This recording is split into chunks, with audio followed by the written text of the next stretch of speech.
Do you have an update? Do you have an update on Mackay? Yeah, he's in concussion protocol.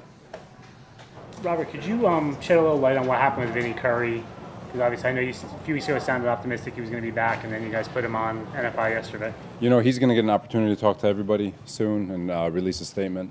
You know, so I don't want to get into his personal stuff. He'll reveal that, but you know, just it's blessed that he actually, you know, we were able to find some things that were going unnoticed, and obviously he'll get a chance to talk about that soon.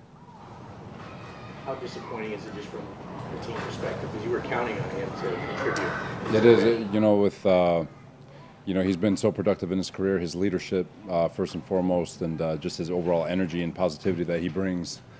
It hurts, but like I said before, it just gives somebody else an opportunity to step in. Good with him, like you said, you talked about him kind of being an important part, a veteran part of this team that on the defensive line doesn't have too many veterans. Do you guys now, with him out, feel the need to add a body there?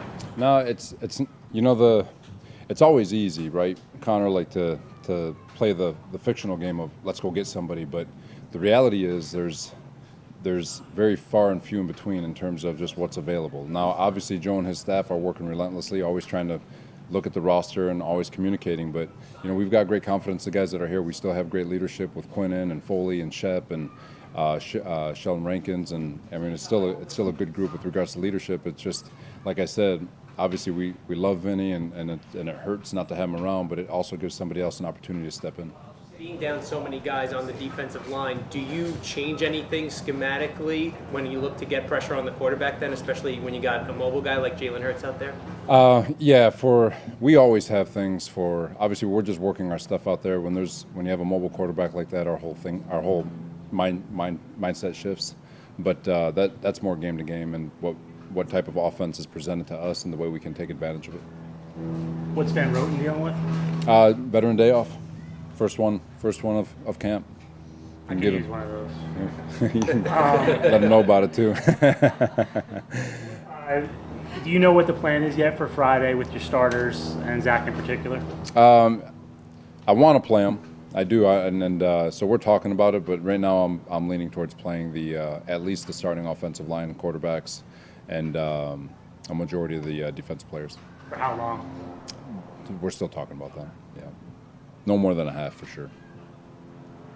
It's interesting, Robert. Right now, when you look across the league, there's so many teams that are resting their starters. Like, what is that debate like for you guys? Of you know what the risks are of a guy playing a football game, but you also want them to get the work in and get ready for September 12th. You know, Joe and I were talking about that yesterday because half the league is not playing anyone, the other half and are playing them, and it's like, all right, and then there's young coaches who aren't playing anybody, but then the veteran coaches like Belichick and Tomlin and Andy Reid are playing their guys, and it's like, well, what's right? You know, and it'll be a great case study over the next 5 years to see how these play out, and I'm sure eventually with all the performance staffs that are being implemented, there's going to be a really cool formula on how to approach these 3 games in this preseason with the advent of science and all that. So, you know, we trust the way we're going about things. We got a ridiculously young team, and they are growing and learning, and all these experiences are so important to them.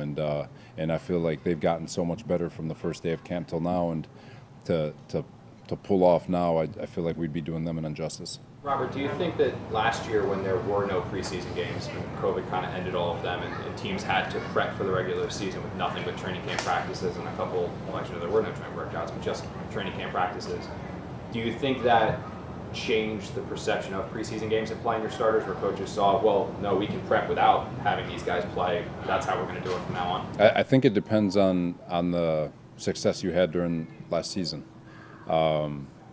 From my point of view, it was we didn't get a correct offseason, and it resulted in the first 4 weeks being an absolute bloodbath for our football team. We were healthy during camp like everyone else was, but those first 4 weeks really hurt San Francisco. And but there's other teams who were able to avoid all of that and scoot through the season healthy. So I think it comes down to personal experience. I still think injuries are part of luck, especially with some of the ones that happened to us. McDermott's, he gets kicked. Somebody falls on Jared. Like, these are things that they're not lower extremity injuries, non-contact injuries. These are freak injuries, and which are unfortunate. But I don't think it's a result of whether you're working or not. You know, those are things that are just unfortunate. What's P. Ryan's situation? He's dealing with a foot. I don't have a time frame yet. He's still being evaluated.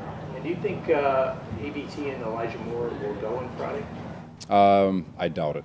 What do you feel like you got out of the last 2 days?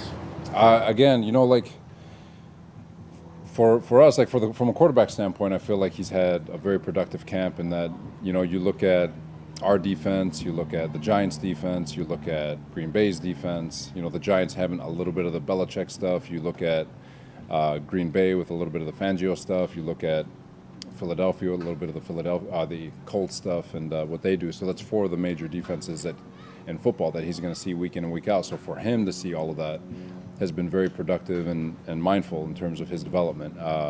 The competitive stuff, you know, this is a veteran offensive line and defensive line, so to get our guys and really good, very talented offensive and defensive line, so to get that work against them, to get the work against the Hall of Fame. I mean, just the amount of work that we've gotten against some of the not only units but players and all that stuff. I think they're priceless personally. So you guys know how much I love those inter squad practices, but so I feel like it's been very good. Robert, we've talked to you a lot about Mackay and some other players on the roster from last year, and you had said, well, you know, they didn't really have a training camp, they didn't really have an off season. When it comes to Vera Tucker, his injury happened so early that, I mean, he's a guy you're clearly going to be relying on. He's a guy who you love his physical talent, but now he's a rookie who basically has not had an on-field training camp. Does that raise any concerns that No, he hasn't had those reps out there? because the one thing I think a lot of people miss is that those guys also didn't have an OTA.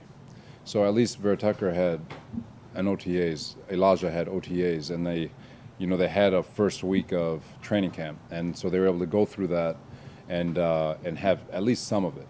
So they're not completely bare.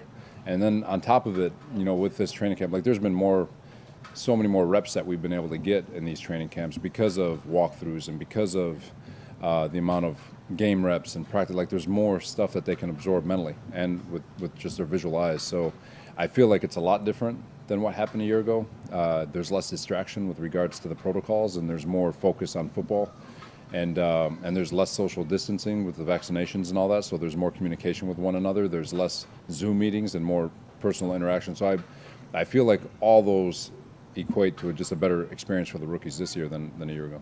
How do you feel about what you got done during camp? Say it one more time. How do you feel about what you got done during this camp? I feel really excited about what we've got done. Like I just talked about, with all the different defenses that the quarterback saw, with all the different offenses that the defense saw, the different types of players, that the different receivers and the releases that our DBs saw, which is a very young group. I just feel like all of it's priceless, and they need to see as much of it as possible. Even in this 2-minute drill, we got young Sherwood sitting in the middle, and just a simple precision in terms of just going a little bit too far in his drop opened up the middle of the field, which resulted in an explosive play. And Hamza getting a hands-to-hand op there on the second drive where he looks back just enough for a veteran quarterback to slip it behind his left ear. It's like, God, these are real reps that you cannot recreate. I don't care how many times you try in practice, you can't recreate it. And for them to get those moments, to see it on tape and learn how to adjust for the next time that happens, because it will. You can't. I feel like you can't draw it up any better, except for, we wish we still had some of those injuries in check. So. One of the biggest challenges for a guy going from coordinator to head coach is you've got a lot of stuff coming at you every day that you never had before. The challenge is trying to get in the film room to watch more tape, and just having to spend an extra couple of hours here to get that tape in so you can stay on top of it. But otherwise, it's the same. You're always busy. Your busyness is being pulled somewhere else. Do you think, does your personality lend itself to being able to kind of deal with the barrage of stuff? Are you low-key in your head when stuff is coming at you? I don't know. I'd like to think so, but I don't have that answer. Because I've seen very panicky individuals be very good in the job, and I've seen very low-key individuals be good in the job. So I don't have that answer. I guess organizational skills maybe. With DJ and then Andy. The offensive line looked like they had a better day today. So, some of the reasons that they were able to pass protect a little bit better today. It's every day is going to be different. we talked about drop back passing yesterday and how hard it is, and it was awesome. I got to talk to Fletcher Cox a little bit, and we were talking about O-line, D-line play, and it's all the same thing. Every building in this league, from a defensive standpoint and from an offensive standpoint, tells a quarterback you got one hitch. So he hits his back foot, he's got one hitch. If the ball's not out, you're getting hit. I don't care who you are. I don't care how good your offensive line is, but in timing and rhythm, otherwise it collapses on you. So one hitch, get rid of the ball. Second hitch, you're either getting hit or you're running.